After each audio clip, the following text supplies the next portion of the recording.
Jeffrey Epstein, ये नाम तो सबने सुना है ना। सुर्खियों में हमेशा रहा, लेकिन सच पूछिए तो इसकी असली कहानी, इसकी पहचान हमेशा एक पहेली ही रही। तो चलिए आज इसी पहेली को सुलझाने की कोशिश करते हैं और देखते हैं कि पर्दे के पीछे आखिर था कौन ये शख्स। सोचिए, कैरिबियन सागर के ठीक बीच में एक प्राइवेट आइलैंड, चारों तरफ नीला समंदर, सफेद रेत और हाँ, ऊंची ऊंची बाड़ें, जबरदस्त सिक्योरिटी। बाहर से तो ये जगह एकदम किसी सपनों की जन्नत लगती थी, लेकिन एक ऐसी जन्नत जहां आम लोगों की एंट्री बिल्कुल बंद थी। पर बंद दरवाजों के पीछे इसी जन्नत में एक बहुत ही घिनौना खेल चल रहा था। एक ऐसा काला सच जिसे जानकर रूह कांप जाए। छोटी छोटी लड़कियों की तस्करी और उनका शोषण। और ये कोई फिल्म की कहानी नहीं है, ये वो कड़वा सच है जो बाद में अमेरिकी इन्वेस्टिगेशन के रिकॉर्ड्स में दर्ज हुआ। तो सवाल ये उठता है कि आखिर ये सब कैसे मुमकिन हुआ।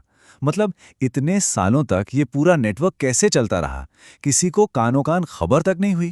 और कौन था वो आदमी जो इस पूरे जाल के बीच में बैठा था। तो चलिए कहानी की शुरुआत वहीं से करते हैं जहां से ये सारे राज परत दर परत खुलने शुरू हुए। मामला शुरू हुआ फ्लोरिडा से, जब कुछ टीनेज लड़कियों ने हिम्मत करके पुलिस में शिकायत दर्ज करवाई। तब किसी ने सोचा भी नहीं था कि एक छोटा सा लोकल केस इतना बड़ा एक ग्लोबल स्कैंडल बन जाएगा। एक ऐसा स्कैंडल जिसमें पैसा, पावर, राजनीति सब कुछ उलझा हुआ था। और फिर जब 2019 में एप्स्टीन दोबारा गिरफ्तार हुआ, तो बस पूरी दुनिया के सामने सवालों का एक पहाड़ खड़ा हो गया। अब इस कहानी को समझने के लिए थोड़ा पीछे जाना होगा, खुद जेफरी एप्स्टीन के पास, उसकी शुरुआत को देखना होगा, जो वाकई में बहुत ही हैरान करने वाली है। जेफरी एप्स्टीन का जन्म हुआ 1953 में न्यूयॉर्क के ब्रुकलिन में। एक बिल्कुल साधारण मिडिल क्लास परिवार। पिता सरकारी नौकरी में थे और माँ एक स्कूल असिस्टेंट।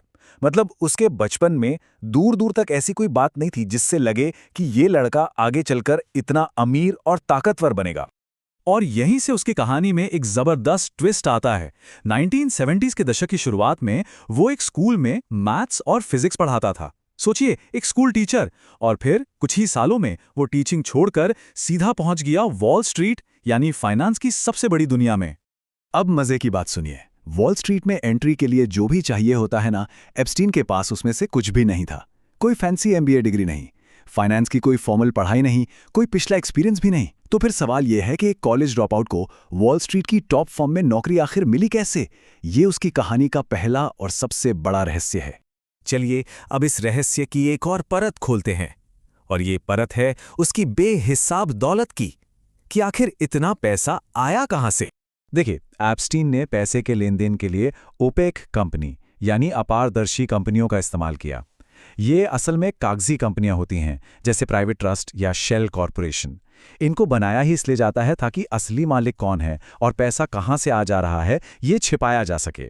और इसी वजह से उसके पैसे को ट्रैक करना लगभग नामुमकिन था।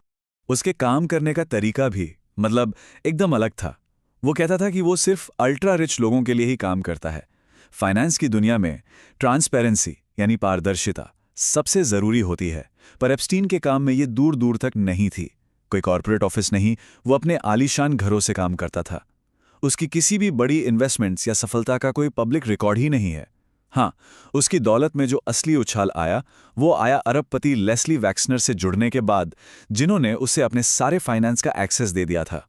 तो यहाँ ये बात साफ होने लगती है कि एप्स्टीन का काम सिर्फ पैसा मैनेज करना नहीं था, मामला कुछ और ही था, कुछ बहुत बड़ा। क्योंकि उसका काम करने का तरीका किसी भी ट्रेडिशनल फाइनेंसर जैसा तो था ही नहीं। तो फिर सवाल उठता है कि वो असल में करता क्या था। वो था एक पावर ब्रोकर। उसका असली बिजनेस पैसा नहीं बल्कि कनेक्शंस थे, पहुंच और प्रभाव। वो इन चीजों को पैसे की तरह इस्तेमाल करता था। उसका तरीका एकदम सिंपल था। स्टेप 1, दुनिया के सबसे ताकतवर लोगों का भरोसा जीतो।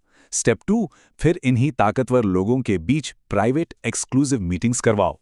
और स्टेप 3, बस खुद एक ऐसा गेटकीपर बन जाओ जिसके बिना बड़े बड़े नेताओं, अरबपतियों और साइंटिस्ट का आपस में मिलना ही मुश्किल हो जाए। और यही गेटकीपर वाली भूमिका उसे सबसे ज्यादा खतरनाक बनाती थी। और अब आते हैं उस सबसे बड़े सवाल पर, एक ऐसा सवाल जो आज उसकी मौत के बाद भी जस का तस खड़ा है। जितने भी फाइनेंशियल एक्सपर्ट्स और जर्नलिस्ट हैं, सब एक बात पर सहमत हैं, उसकी दौलत। फाइनेंस के किसी भी नियम से समझाई नहीं जा सकती। ये पैसा किसी आम पब्लिक इन्वेस्टमेंट से नहीं आया था। तो आखिरी सवाल यही है, और ये सोचने पर मजबूर करता है, क्या जेफरी एप्स्टीन फाइनेंस का एक जीनियस था जिसने ये सब खुद खड़ा किया, या फिर वो किसी बहुत बड़े खेल का सिर्फ एक पियादा था जिसकी डोर किसी और के हाथ में थी?